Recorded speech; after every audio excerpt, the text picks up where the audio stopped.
Soapbox Speeches. Our lovely contestants will be competing for a cash prize and for a good cause. Remember to be respectful to your peers and please stay off your phones and enjoy the speeches. We hope you take something away from our amazing speeches, and remember, if you hear something you don't agree with, please keep it to yourself. Our first speech is by Wendy on how ads influence what you buy.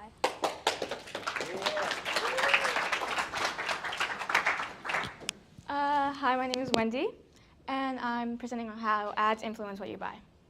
Have you ever scrolled through your feed or walked into a store and suddenly you start craving something you didn't know existed until an ad told you? Ads don't just dictate what we need, but they influence what we buy. First, let's talk about color. Have you ever seen how certain colors pop up more in ads? For example, red. Red grabs your attention, creates excitement, and triggers a sense of urgency. And then we have blue, which makes you feel calm, which is why we see it so often in financial service ads. Yellow is all about optimism, which is why you see it so often in leisure brands or food brands, because they know that you just want to go pick up your food and leave. And then there's psychology behind ads. Ads target your desires, and have you ever seen an influencer or celebrity modeling a product? This is called social proof. Ads know that we are more likely to buy a product if we see someone we trust buying it, which is why, for example, when we're picking classes, we're more likely to pick a class with all our friends because we don't want to be alone. They play into the idea of FOMO. They know something is selling out fast or limited edition, we don't want to miss out. Now think about demographics. Ads tailor their messages to our age, our income, and our gender. Tech ads are more likely to target to a younger audience because they know that we are more likely to buy it, while luxury cars are more likely to target to a more wealthier demographic. So how can we solve this? Brands need to be held accountable for their actions and need to follow certain rules, while consumers need to be more aware about what's happening and the manipulation tactics being used against them. Thank you. Thank you. And next up, we have Viva with her soapbox speech on death penalty.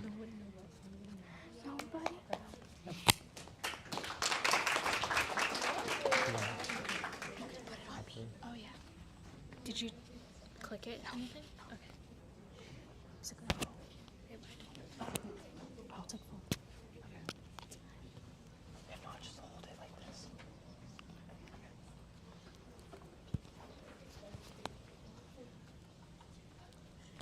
The death penalty has long been hailed as the most ultimate form of justice, a punishment meant to deter the most heinous of crimes. But is it really fulfilling its promise? The idea is simple. If a criminal fears the consequences of his actions, he will refrain from committing more serious offenses. But the evidence to support this claim is not only slim, but inconsistent. Numerous studies, including those from the National Academy of Sciences, show no correlation between the death penalty and lower homicide rates. In fact, states with the death penalty often experience higher homicide rates than states who have abolished it. Furthermore, the financial costs of capital punishment far exceed the financial costs of life imprisonment, draining taxpayer money on lengthy appeals and lengthy trials. The California Commission on the Fair Administration of Justice stated that $1 billion can be saved over a 20-year period if the death penalty were to be abolished. This potential is so greatly significant because it could be put towards public service, education, and more critical needs of the state. Perhaps the most disturbing fact of the death penalty is its irreversibility. The Innocence Project has documented well over 200 wrongfully convicted individuals who were sentenced to death. One such case is that of Cameron Todd Willingham, who was wrongfully executed in Texas due to a fire that killed his children. This fire was later shown to have been caused due to an accidental blaze rather than arson. So not only did he lose his children, but he was falsely deemed the murderer of the people he loved the most. What the death penalty has done is fallen short of its intended goal of deterrence. Instead of upholding true justice, it feeds the very brutality it seeks to punish. We must evolve, not only as a society, but as human beings. If we are truly committed to justice, shouldn't it serve to protect the people and not destroy? Thank you.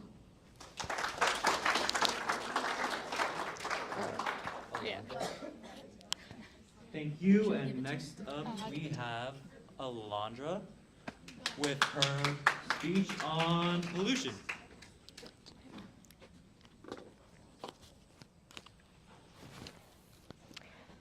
Hi, my name is Alondra, and today I'm going to be talking to you about a problem that has silently been affecting each and every one of us, whether we realize it or not. Today I'm going to be talking to you about pollution, more specifically plastic pollution. Every year, millions and tons of plastic waste enters our oceans, impacting marine animals, ecosystems, and eventually will also be impacting human health. Pollution isn't just an environmental issue, though. It's a global crisis that we need to all take part in solving. It's estimated that 8 million metric tons of plastic enters our oceans, right? Well, did you guys know that these plastics don't actually just disappear? They actually break down into smaller particles known as microplastics, which can now be found in the water we drink, the food we eat, and even in the air we breathe.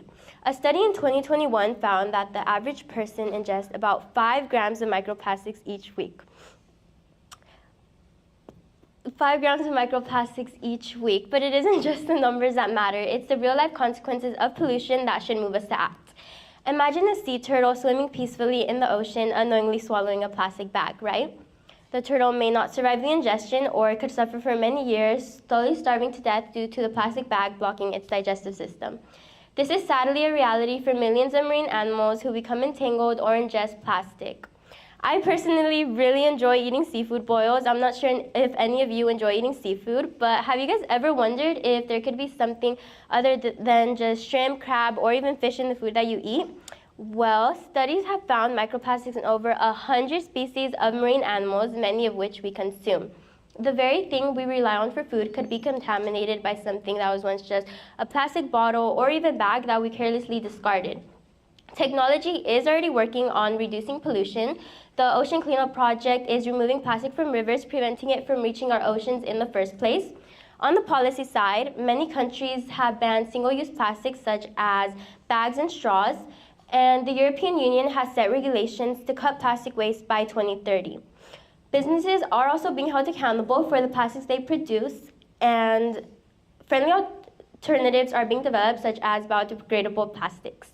We can all make a difference by reducing our plastic use, recycling more, and supporting sustainable businesses. Thank you.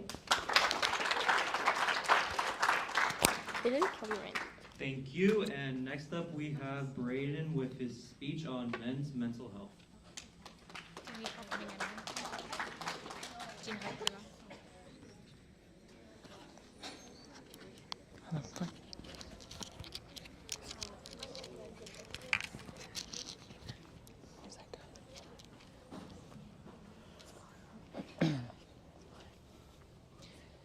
Have you ever been hanging out with a group of friends or just a group of people? You guys are all having a good time and you're all hanging out, but you notice off to the side one of your friends is acting different.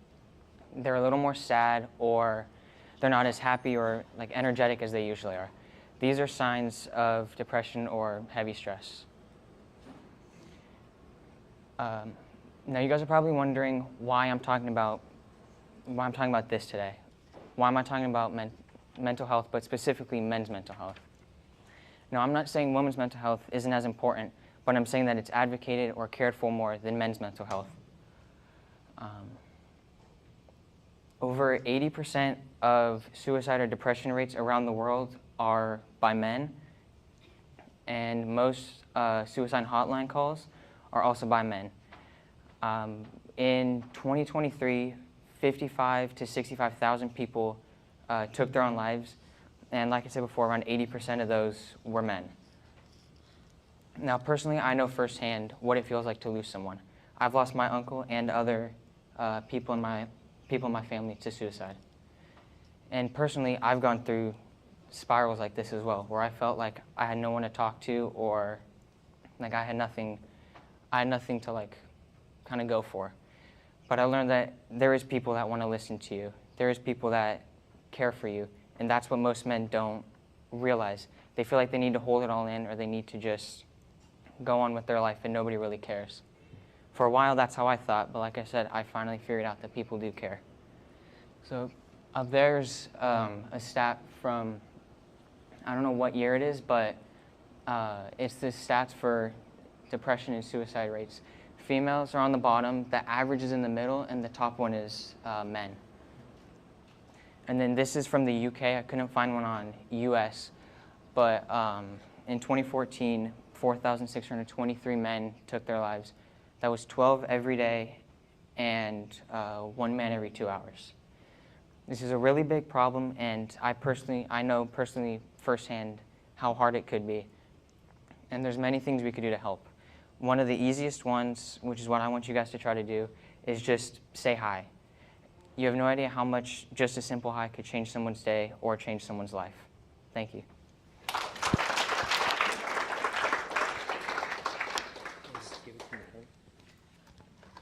Thank you, and next up we have a speech by Madeline, and her topic will be polar bears declining with climate change. Yes, please.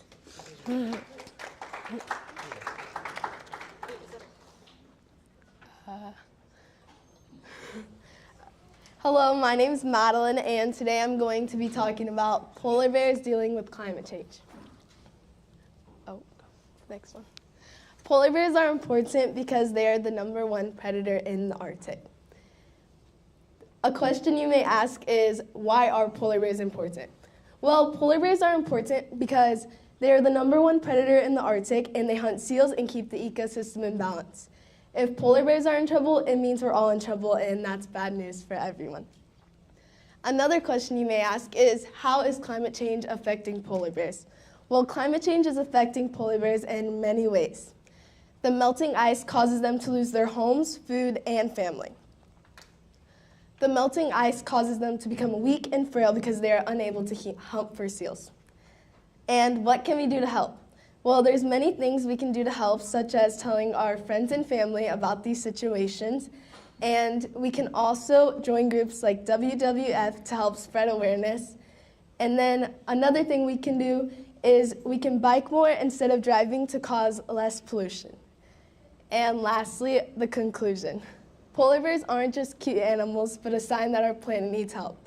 If we act now, we can help and protect the world. Thank you. Thank you, and last but not least, we have a special presentation. It'll just take a quick minute, and then he'll begin.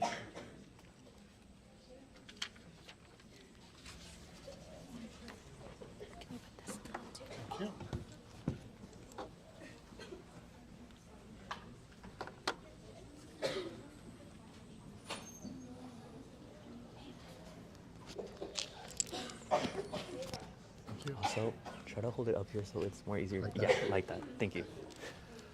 Hello, my name's Richard Rodman. I'm a retired teacher for one of the people back there. And I just retired in May. So I was working for 45 years, 32 years recently, the last 32 years as a teacher. And I actually taught at Santa Ana Valley High School, one of your probably competitors, right? So anyway, in this context, right, we're going to talk about two things. For Social Justice Day, we want to talk about what is our tribe. So I'm a Native American. I was recently the vice chairman, but we had an election, just like the United States has an election every 4 years for a new president, right, and government offices. Our tribe does the same thing. As a matter of fact, during the same time, so during November, when our nation has elections, we have nominations. And in January 20th, when our country does appointment to the new position, our tribe actually does elections. So just January 18th, we elected new tribal council, and I'll show you those people in just a second. So this is my family, just by the way. That's my wife over there, right? So she's right there. And not all of my family, but we have 7 grandchildren and 4 daughters. So we'll do a brief outline. Hopefully, I can't get this done usually. I don't have enough time. But we'll do an introduction, a land acknowledgement, an acknowledgement of our tribal leaders, acknowledgement of our people. The two things that I should be going to, and maybe I'll just do it first anyway, is the federal recognition process in the history of our tribal nation.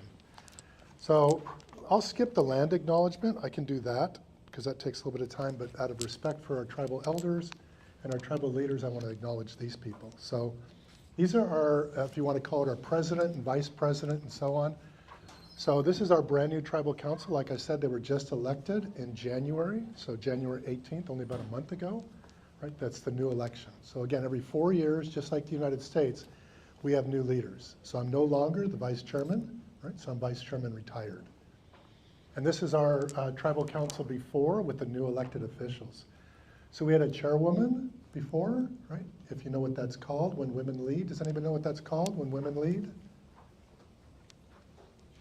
Matriarchal. Matriarchal. So a lot of Native Americans are matriarchal. As a matter of fact, there's special, I'll tell you something kind of cool. There's a tribe in Arizona, right, called the Dine. That's their name. They call them the Navajo. We call them the Navajo, but really they would prefer to be called the Dine, right? They actually have a ceremony called the Canelda, right? And the Canelda is a ceremony where women, when they become young ladies, right, somewhere around 12 or 13, they have a ceremony called the Canelda where the main part of the ceremony, it's about 7 days long. The female runs, right, at the very end of this very long ceremony, runs out of the tribe, and all of the people follow, right? The men, the women, the boys, the girls, everybody follows this girl. And what that's showing is she's a leader. So that's a matriarchal system too, right? So here we have a culture, right? A Native American culture that says, when you become a young lady, you can lead our people. Isn't that cool? So that's kind of cool. I think that's kind of cool. Anyway, these leaders, right, in our language we call Motium, right, which means our tribal leaders. The chief would be called the Pula, right? That's Chairman Nathan Banda. And then the second leader right here would be called the second chief, right, would be called Yatat, right? So, and then we go through all the different people. So we'll acknowledge them and say thank you very much for leading our nation. Then again, as Native Americans, we like to be equal. We don't have anybody who's higher or less, so the tribal chairs is no less than the person who's a young baby in our tribe. So everybody's equal, and that's something that social justice teaches a lot, right? That there's not the president who's the most important, and then the workers who are least important, right? And everybody in between. That's not the way it is in Native American culture. Everybody's exactly the same. So these right here are the Axiom, right? That's all the people together. And when they have a gathering, this is actually our annual reunion. It's down at Doheny State Beach in Dana Point, and we call that the Palu, right? So when we get together and we have our gathering, this is what it looks like. Now we have 1,941 members, and that changes a little bit. People die and people are born. But this is a small sample. Obviously, that's not 2,000 people, okay? All right, so I skipped a lot of stuff, but this is the main thing, I guess, the UNESCO standards we're supposed to be covering is the federal recognition process. So what I want to tell you is this, that our tribe, right, existed here for about 13,000 years. So archaeologists tell us that when the Spaniards came over in around the 1700s, right, how many people did the mission tour in fifth grade, right? So you went over to the mission in San Juan Capistrano, probably. So my ancestors built that, right? But they didn't build it willingly. Somebody came along and said, build that or we'll kill you, right? So they were slaves. Nobody just goes and says, hooray, I want to work for free, right? Nobody doesn't do that. That's not the way it works. So they won't tell you that when you go to the mission, but that's the truth, okay? So my ancestors, there was only 6 Spaniards, right? Military people with guns. And then there were 3 friars or pastors, right? Who were part of this group. They came up from San Diego, and the main one was Hernipio Serra. Okay, so the federal recognition process is basically saying the government of the United States recognizes that what we took from you is actually yours. So that would be really weird, right? That'd be like you have your cell phone, and I take your cell phone, and you go, give me back my cell phone. And you go, no, it's mine now. And you go, it's mine. What are you doing? Give me back my cell phone. Nope, it's mine. Right? And then you got to go through some long process. You got to write like 20-page essay to get back your cell phone. And afterwards, I'm going to change the rubric and say, oh, you did the essay wrong. Can't have your cell phone back. So the land that we had here, thousands of years before the Spaniards came, they came and they took it. And they said, in the name of our king, this is our land.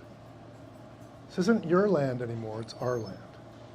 So we have to go through the federal government process called federal recognition to prove, right, that it's our land. And that's what the UNESCO standard is the social justice. How can we prove to you that this is our land? Well, one way we can do it is by the people who enslaved us, right? Most Native American cultures don't keep written records, and we didn't. But when the mission came and enslaved our people, everybody who died, everybody who was married, everybody who was born, everybody who was baptized, all those different things, those ceremonies, were recorded in the mission records. So it's very easy for me to see, right, that my ancestor, or progenitor they call them, right, over here on my tribal ID card, my progenitor is Zadut, right? So she's my great-great-great-great-great-great-great-grandmother, and she was married to Zoget, so that's their name, right? They didn't have a long name, middle name, and last name. It's just Zadut is the woman, and Zoget was the guy. Okay, now after that, when Zadut was Christianized, not because she wanted to become a Christian, but why? Because the Spaniards said, you will become a Christian, right? Whether you like to or not, whether you think you are or not, you're now a Christian. And we're going to baptize you. And her name is now Maria Fuencia Zadut. She had a child, and the child's name was Chalinga, right? That's the last name. And then they had a child, and their name is Kota. So how do I know that? Because the people who enslaved my ancestors wrote that all down, wrote down all the information about that. So the federal recognition process is a process where the United States government says, prove to us that you are the Native Americans who are here. So again, isn't that weird? It's like you have to prove that's your cell phone. And you have to do what they say to get it back. But it's yours, right? They didn't ask you, can I take your cell phone? They just took it. And now they're making you do something to get it back. And when you almost did everything, they say, oh, we changed the rules. You got to do this different. Rewrite the whole essay, different assignment. And then you do that, and then they do it again and again. So from 1979 until today, we spent over $7 million, $7 million, right, trying to become federally recognized. And it's probably not going to happen because they don't want it to happen. Most of that money, right, the federal recognition process, I could tell you all about that process. This is the website from the federal government. It's actually the Bureau of Indian Affairs, or the BIA, and the Office of Federal Acknowledgement, or OFA. Right? Every time we do what they say, they change the rules. And this government office is only accountable to the president. So when they change the rules and we say we'd like to appeal, we want to talk to your boss, they say, we don't have a boss. Right? We change the rules, suck it up. Do what we say now. Why should we do what you say now? You're just going to change the rules again. So, will I ever get my cell phone back? I don't know. Will I ever get my land? I don't know.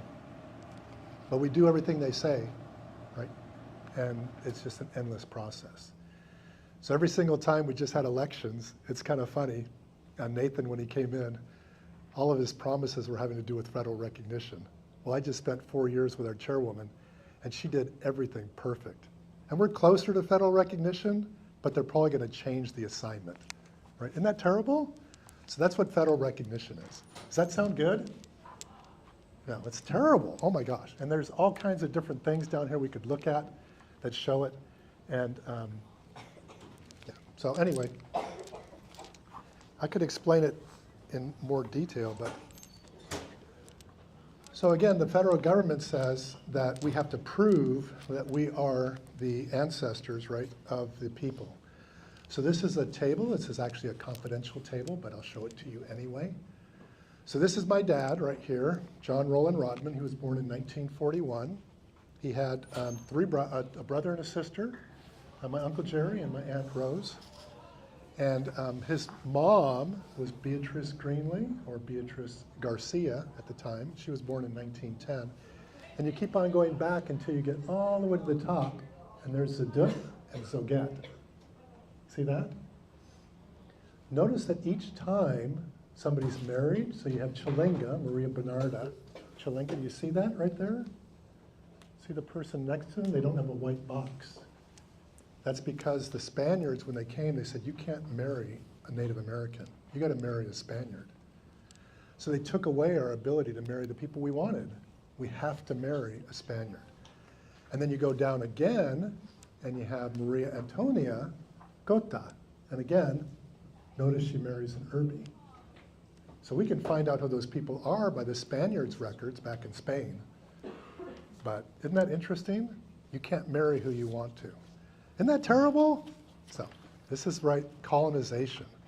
So colonization is the process where somebody comes in and tells you you're going to adopt their customs.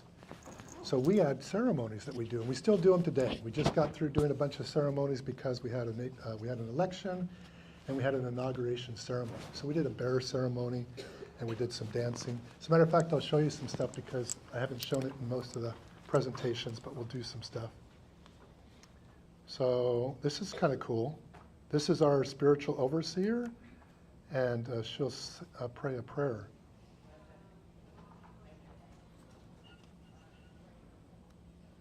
Oh, is the volume going up?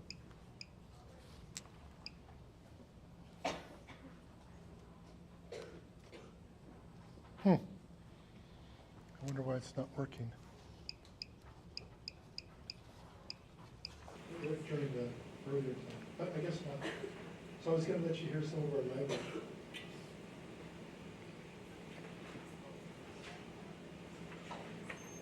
This is our singing, but I don't think it's going to work either. So we were at the Aquarium of the Pacific. These are our singers called the Tishma singers. For some reason, it's not working. Could you hold the microphone up to your computer? Oh, but then I'd have to disconnect. Oh. Let me try that. So I'll have to tell my computer to not go to the sound output. We'll go to the speakers. Yeah, so we can get ready and pack up because That's a good class starts idea. in 3 minutes. So I'll let you hear.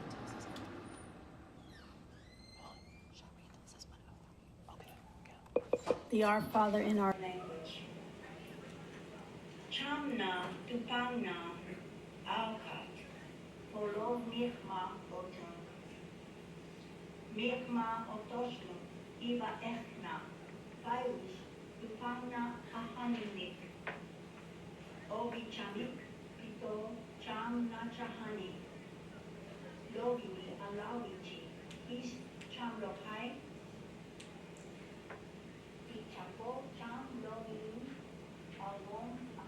Okay, I'll let you hear some of the singing because I got 2 minutes left.